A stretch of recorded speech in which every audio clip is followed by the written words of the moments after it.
Deus, eu quero ganhar tempo hoje em Atos capítulo 20, a partir do versículo 7.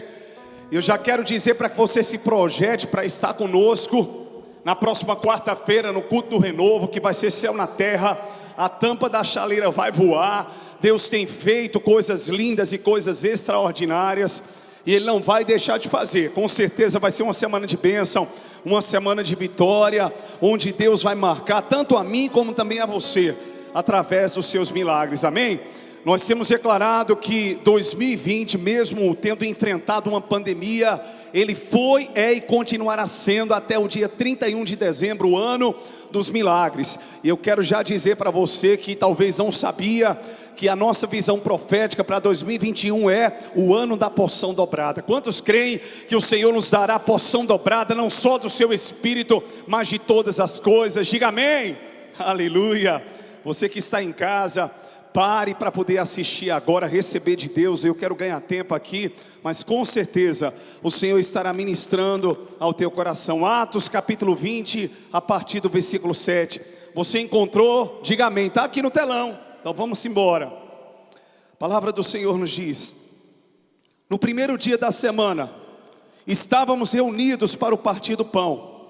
Paulo falou ao povo, e ali ele pretendia partir no dia seguinte. Continuou falando até a meia-noite. Havia muitas candeias no piso superior, onde estávamos reunidos. Um jovem chamado Eutico, que estava sentado numa janela, adormeceu profundamente durante o longo discurso de Paulo. Vencido pelo sono, caiu do terceiro andar. Quando o levantaram, estava morto.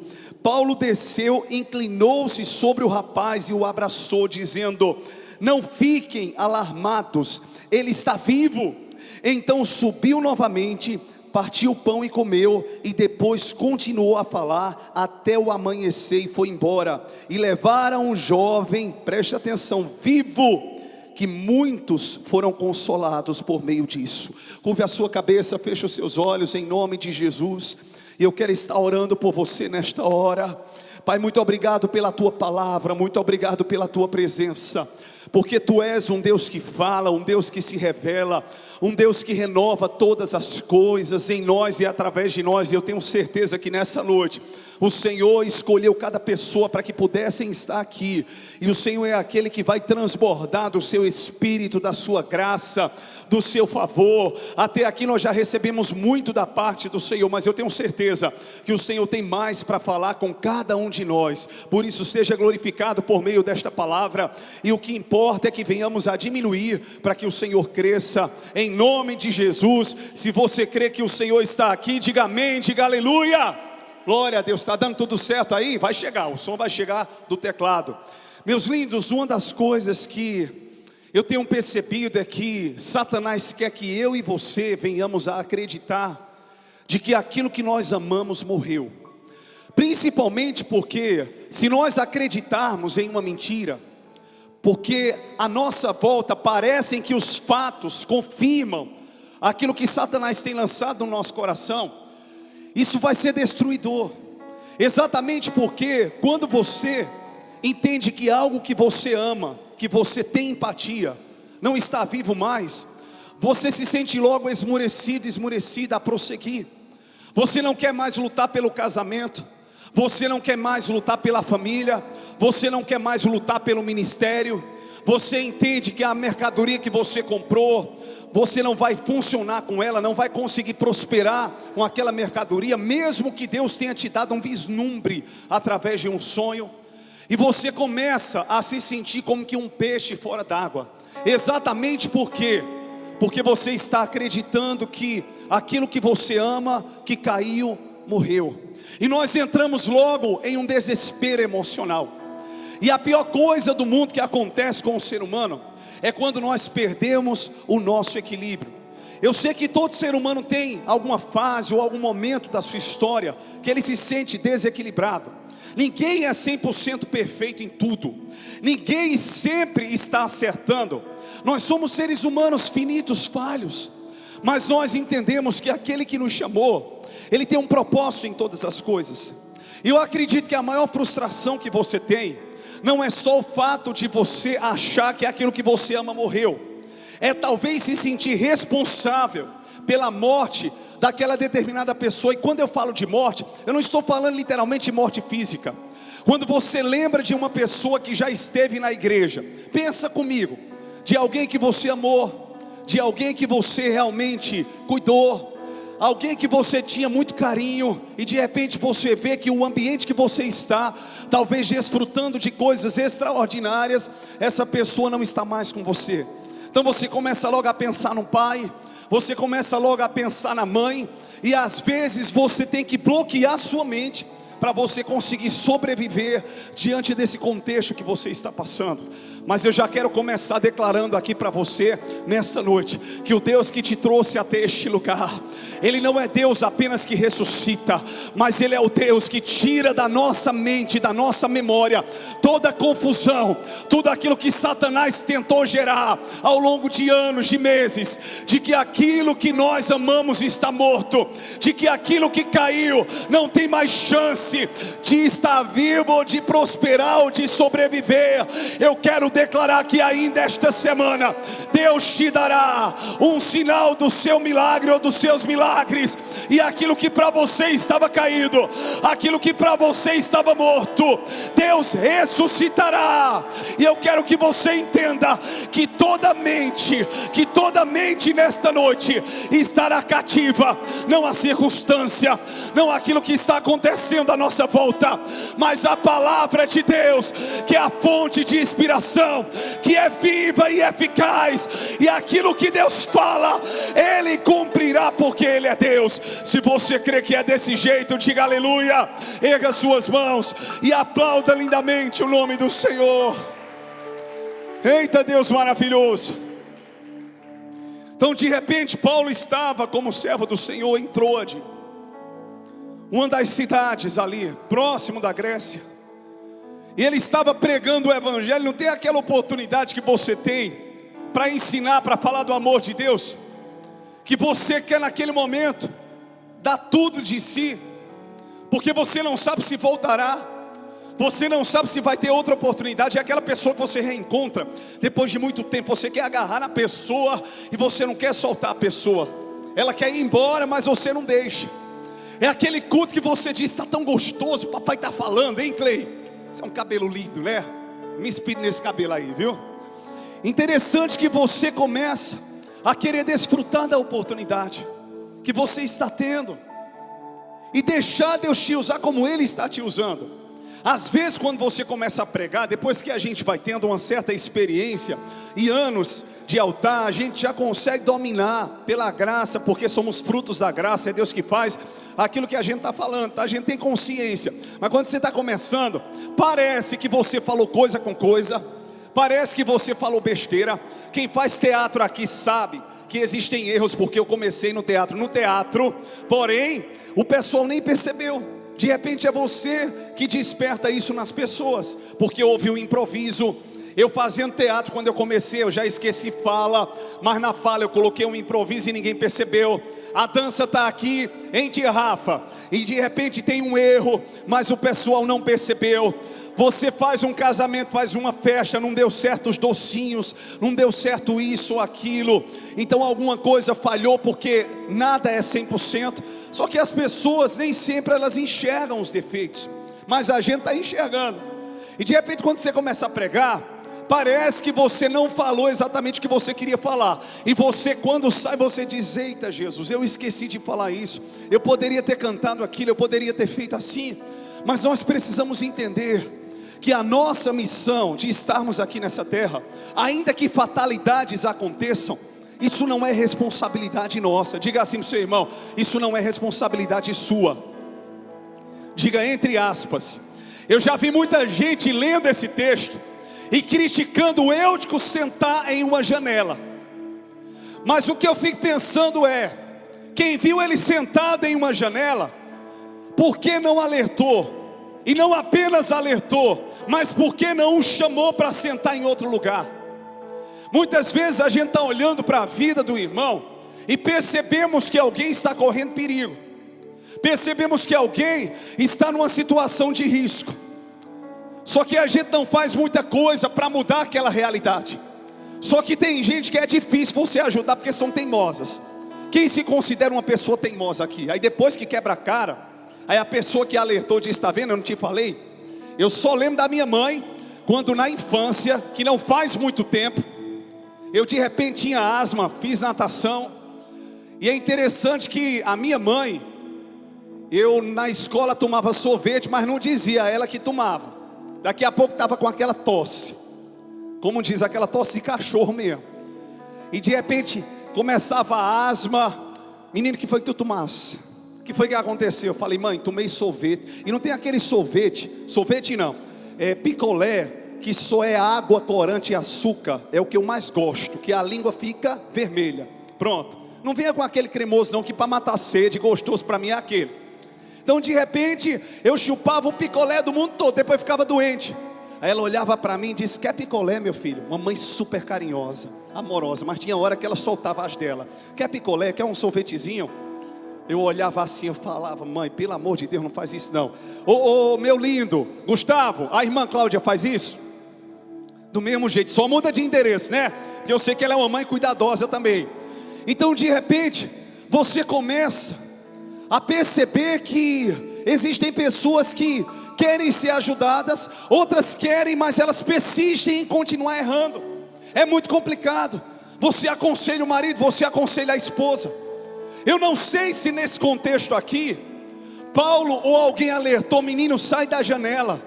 Ou eu não sei se não fizeram nada, mas eu sei de uma coisa, que o apóstolo Paulo, ele queria aproveitar a oportunidade. Diz a palavra que as candeias, elas estavam acesas. E você vai concordar comigo? Deixa eu fazer uma pergunta aqui para você ver que a maioria dorme com a luz apagada. Quantos aqui dormem com a luz apagada? Pode ser o abajur ou alguma coisa. Pode levantar a mão, levanta a mão. Isso, levanta a mão, pronto. Pode baixar a mão. Quantos aqui dormem com o luzeirão aceso no rosto? Levanta a mão. A minoria. Mas você sabia que psicologicamente, sabe por que a gente apaga as luzes durante o louvor? Você sabe por que o cenário é preto? Não é só porque é bonito, é para neutralizar o ambiente e você está mais concentrado na mensagem. Sabe por que nós apagamos as luzes? Porque já ficou comprovado psicologicamente que quando nós estamos no escuro, nós temos mais liberdade de expressão. Fazer aquela careta, abrir a boca, levantar as mãos. E quando você vê as luzes ali, então a sua mente interpreta que não é para relaxar. É tanto que o hormônio do sono, ele é estimulado. Os médicos aconselham: coloca o celular de lado, coloca, sabe, todo o material, televisão, porque tem gente que gosta de dormir na agitação. Eu lembro que quando as nossas filhas, né, eu falo porque foi uma atrás da outra, nasceram, aí começava, eu tinha uma coisa que quando eu cochilava na sala, se me acordasse de imediato, né, amor, eu perdi o sono, tinha que deixar eu acordar por mim mesmo, né, e ir para o quarto, ir para a cama. Aí minha esposa já sabia disso, mas acontecia uma coisa bem interessante. Lorena e Sofia começavam a gritar, a televisão nas maiores alturas, porque você que não é pai e mãe, já vai se habituando, viu? Se não aprender a dormir às vezes assim, então vai sofrer muito. Aí ficava a pastora lá com elas, brincando, e elas gritando, e eu dormindo. De repente, quando dava o silêncio, que elas iam para o quarto, eu acordava. É interessante, era para ser o contrário, né? Enquanto houvesse silêncio, eu estava dormindo, mas num barulho eu acordasse. Mas quando silenciava, então eu já acordava. Por quê? Porque na minha mente, no meu subconsciente, o clima mudou à minha volta, a situação e o contexto mudou. Então de repente, as mudanças elas acontecem. Mas o que é comum, o que é natural, é que a luz, ela mostra a mim e a você que não é para dormirmos, estarmos acordados naquele momento. Essa é a verdade. E quando as luzes se apagam, se você deixar o sono, ele vai chegando. Por quê? Porque o seu corpo, a sua mente vai entendendo que é hora de relaxar. Só que as candeias estavam acesas. Vai segurando a revelação, fala para o seu irmão, diga: as candeias estavam acesas. Já era meia-noite, mas não estava nada apagado. Tudo estava aceso, assim como hoje eu posso lhe ver, assim como você pode me ver. Não era tempo de escuridão, Assim como a graça hoje, ela nos mostra o caminho, assim como a palavra, ela é lâmpada para os nossos pés e luz para os nossos caminhos. Assim como hoje eu posso ver o chamado de Deus para a minha vida, eu posso ver a minha família redimida. Eu quero dizer uma coisa: a candeia não se apagou, as luzes continuam acesas, as luzes do nosso ministério, da nossa esperança, da nossa fé. Se você crê que é desse jeito, joga a mão para o alto, diga aleluia, diga glória a Deus e aplauda lindamente o nome do Senhor. Eita glória! Aí de repente as luzes estão acesas, mas o cansaço estava no jovem e o sono também. Ao mesmo tempo que a gente não pode se responsabilizar pela escolha de alguém, porque não sabemos se ele estava na janela porque queria estar, ou porque não tinha lugar para ele. De repente alguém está na porta, várias vezes eu já vi isso, ou em igreja, ou em evento: vamos entrar? Não, eu não quero, eu quero ficar aqui. É muito comum que isso aconteça. Mas já tem gente que não tem espaço para aquela pessoa e ela senta em outro lugar.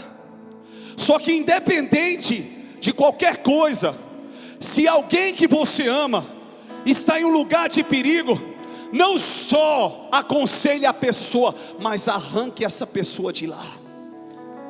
Como é que eu posso, pastor? Fulano de tal é adulto. Se você não pode através da carne, vá por meio da oração. Não desista de orar, não desista de buscar, porque enquanto você está ali clamando, Deus está visitando, Deus está tocando, Deus está chegando em lugares que eu e você nós não podemos chegar, fazendo coisas que nós não podemos fazer. Quantos creem que enquanto nós estamos aqui nessa noite, Deus já está preparando uma semana de vitória, uma semana de milagres, uma semana gloriosa? Só se você crê, erga suas mãos e diga aleluia. Eu me converti aos 15 anos e eu orava para que os meus pais se convertessem. Aos 18 anos nós apresentamos uma peça na primeira igreja batista. Não é mais uma igreja, ela é um posto de combustível. Eu acho que muitos sabem aqui que é perto do antigo Esplanada, ali na esquina. E nós apresentamos a peça, e minha tia, que era líder de teatro, Valéria, que o Senhor a levou, ela disse: você vai trazer a palavra no fim. Quando eu preguei, os primeiros que levantaram as suas mãos foram os meus pais. Eu já vinha orando por eles há 3 anos. Eu já vinha falando, eles não tinham uma vida no mundo, mas gostavam daquela serestazinha. E de repente o Senhor alcançou através da minha vida. Onde você não pode ir na força do braço, você vai através da oração. Entenda que a nossa luta não é contra carne nem sangue, mas contra principados e potestades. Muitas vezes você já deu o seu tudo, você fez o que você poderia fazer, você pregou, você alertou, você mostrou que a candeia está acesa. Mas comece a lutar, guerrear no mundo espiritual, porque as armas da nossa milícia, da nossa guerra, elas não são carnais, mas são poderosas em Deus para destruir fortalezas e sofismas. Se você crê que é desse jeito, diga aleluia. Então de repente, Paulo pregando, o menino cai. Sabe aquele cenário que para tudo? Você se sente frustrado porque você tem que parar para socorrer alguém. Eu já contei, muita gente sabe que em uma quarta-feira, na pandemia, essa igreja estava lotada. Na outra semana, eu só estava na frente das câmeras. Então de repente existem cenários que você não esperava que acontecesse. Mas Eutico só caiu porque dormiu. E quando a gente dorme, quando a gente cochila, a gente não tem percepção daquilo que está acontecendo à nossa volta. Meu maior mico que eu paguei foi quando eu estava no congresso diante do trono. E aconteceu uma coisa bem interessante. Vou fazer um negócio aqui para vocês, até me consigam 2 cadeiras, por gentileza. A gente saía muito cedo da Instância Paraíso, que era um lugar da Igreja Batista da Lagoinha. E o congresso, eu estava noivo da pastora Márcia. Não foi isso, amor? Era o dia todo, e a gente ficava lá o dia todo. Chegou no último dia, um sono pela manhã, foi uma benção. Aí quando você está com sono, que você é crente mesmo, você está pia, que você está orando. É assim ou não é? Pastor Rômulo faz isso direto, né? Eu estou em oração. Quem tiver dentadura já cai logo, começa a babar, é assim.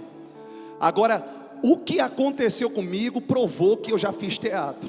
Irmãos, todo mundo e o pessoal olhando. Na cadeira da frente não tinha ninguém. Eu com sono. Só que lá a cerâmica, né? Aí derrapou a cadeira. Aí eu deitado lá. E todo mundo pensando, eita, não era pastor na época, está em oração, está no mistério. De repente a cadeira foi para frente. No que ela foi para frente, aí é óbvio que meu corpo estava debruçado, eu caí. Mas veio a tapia.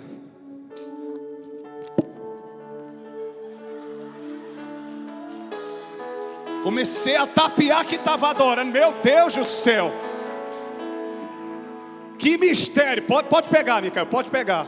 Comecei a tapiar que estava adorando. Comecei e pronto. Jesus do céu, que mico tão grande. Mas estava morto. Agora o sono passa na hora ou não passa? Passa ou não passa? Tu tá lá e... É assim ou não é? Passa na hora o sono, irmãos. Só que a questão da minha queda foi o sono. A questão da queda de Eutico foi o sono.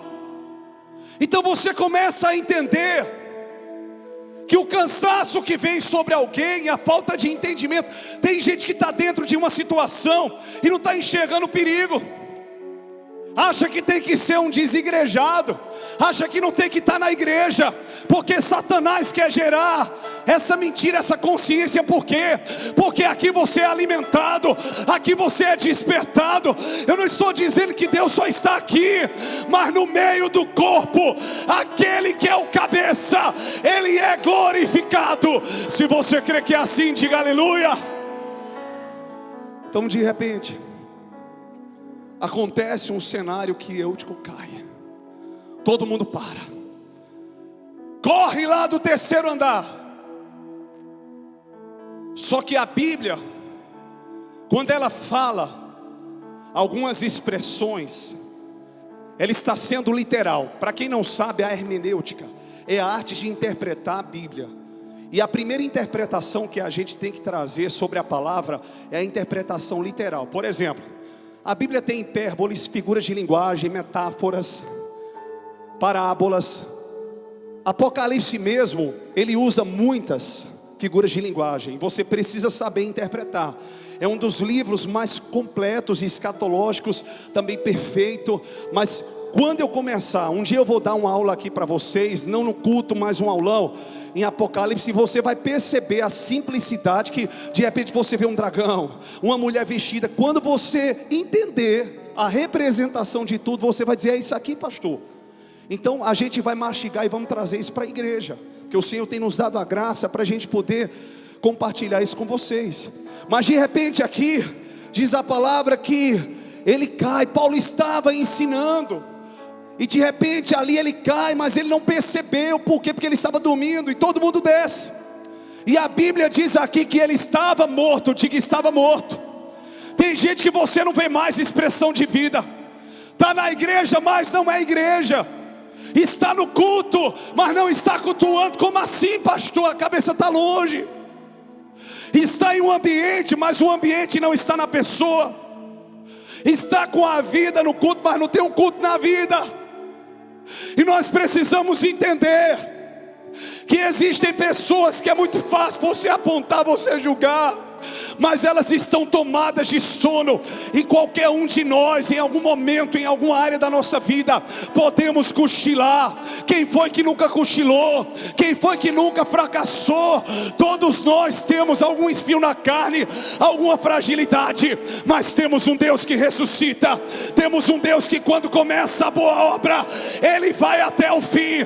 Você pode desistir, você pode parar, mas o Senhor, Ele há a cada dia de completar a obra que começou, e tudo vai cooperar para o bem daqueles que amam a Deus. Quantos aqui amam ao Senhor? Quantos amam? Erga suas mãos o mais alto que você pode e glorifique, aplauda lindamente o nome do Senhor Jesus. Eita glória! No fim eu vou te contar um mistério que aconteceu comigo hoje. No fim. E é interessante que quando Paulo desceu, ele abraçou o menino e ele disse: ele não está morto. Não é porque a Bíblia errou, é porque de fato ele creu que aquele menino poderia ser ressuscitado. Ele acreditava, o apóstolo Paulo, que podia subir e continuar o discurso, continuar o que ele havia começado.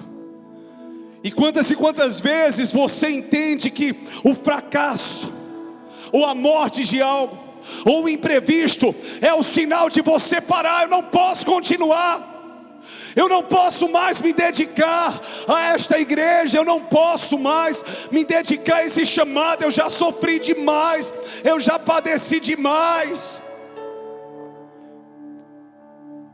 Só que de repente o Senhor está dizendo: meu filho e minha filha, você não apenas será instrumento de ressurreição, como também você vai continuar e vai chegar no fim daquilo que eu propus no teu coração. Quantos creem que é desse jeito? Diga aleluia. Por isso que eu falo, se uma pessoa cair endemoniada, leva lá para trás para não expor a pessoa.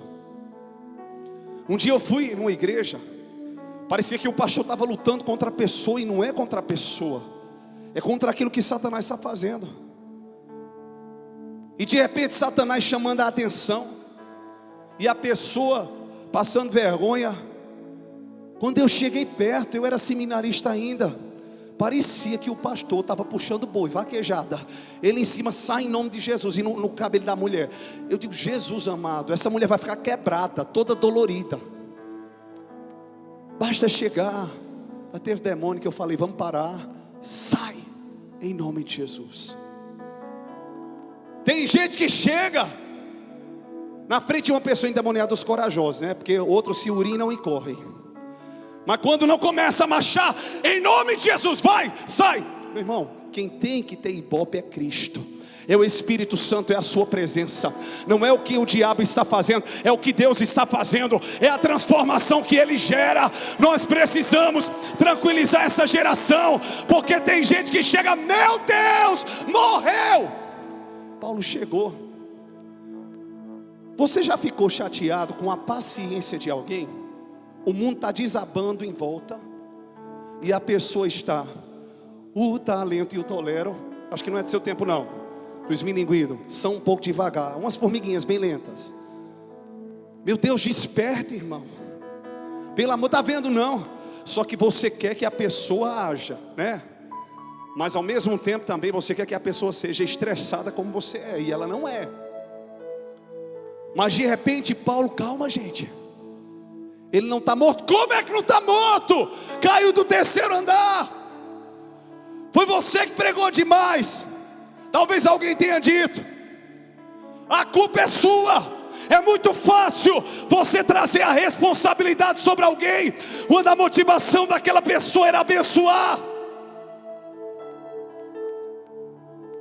Mas Paulo não foi omisso, ele desceu. Já que você não pôde evitar a queda, já que você não conseguiu tirar pessoas da janela, a palavra de Deus para você hoje é: seja canal em minhas mãos para ressuscitar o que caiu, para ressuscitar o que está no chão. Se for necessário por alguns instantes descer ao nível de alguém, não para pecar, mas para conversar, para amar, para abraçar. O que foi que Paulo fez? Ele abraçou.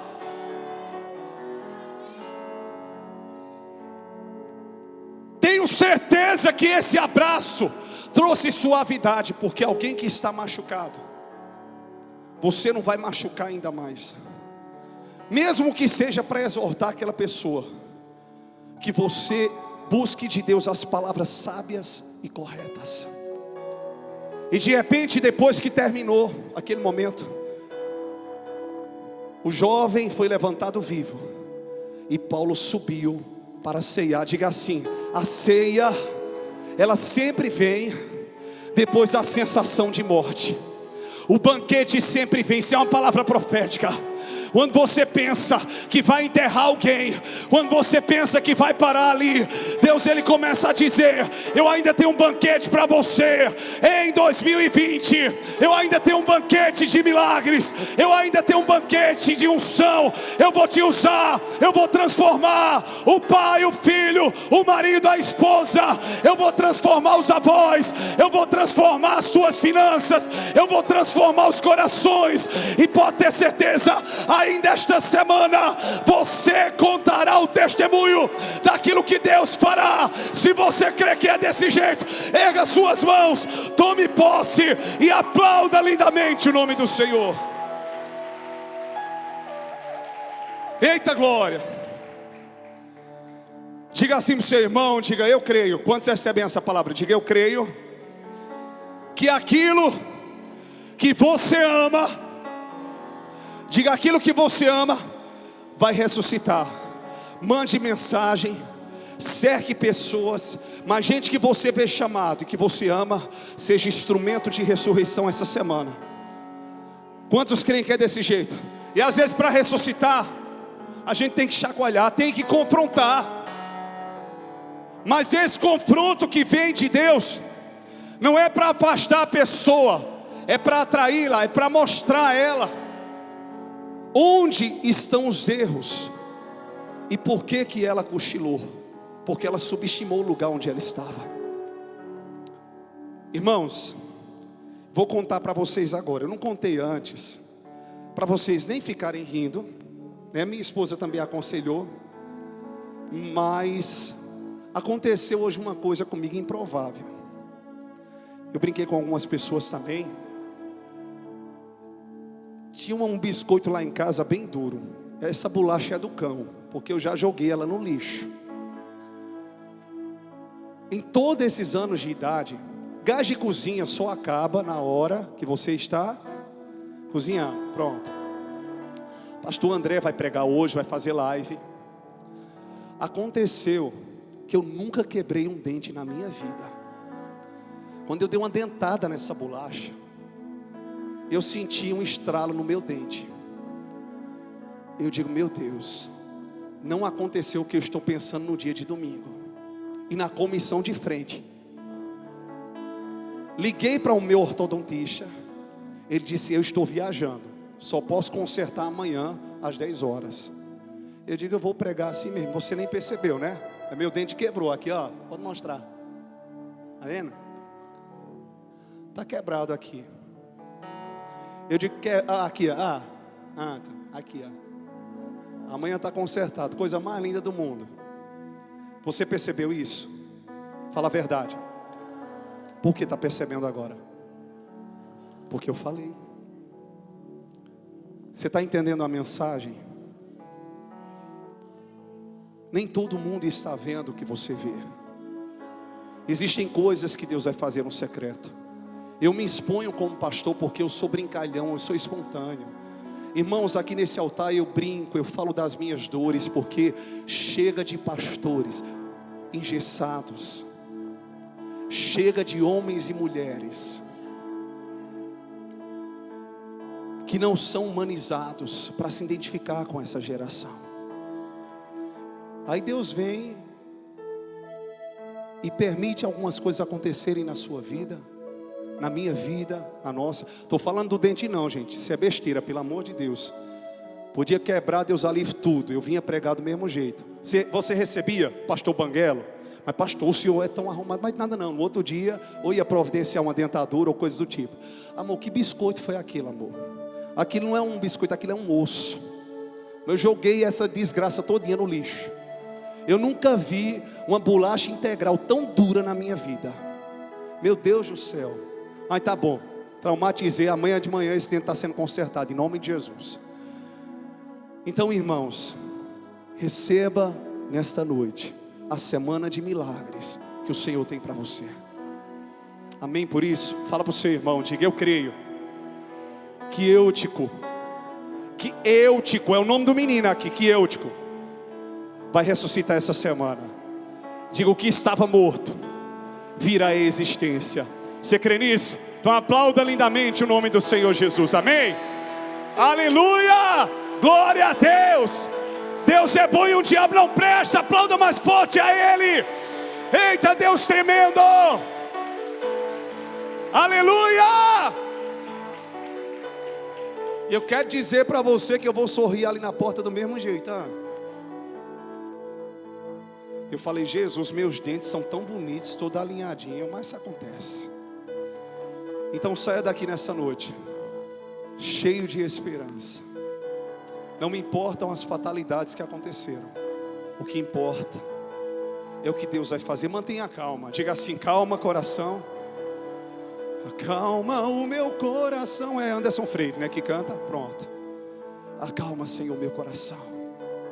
Tudo ficará bem. Pode não estar, mas ficará. Amém por isso? Pare de olhar para o meu dente agora. Preste atenção na mensagem. Vem cá, meu lindão. Vem cá, Arthur. Vamos continuar liberando. Curve a sua cabeça, feche os seus olhos, em nome de Jesus.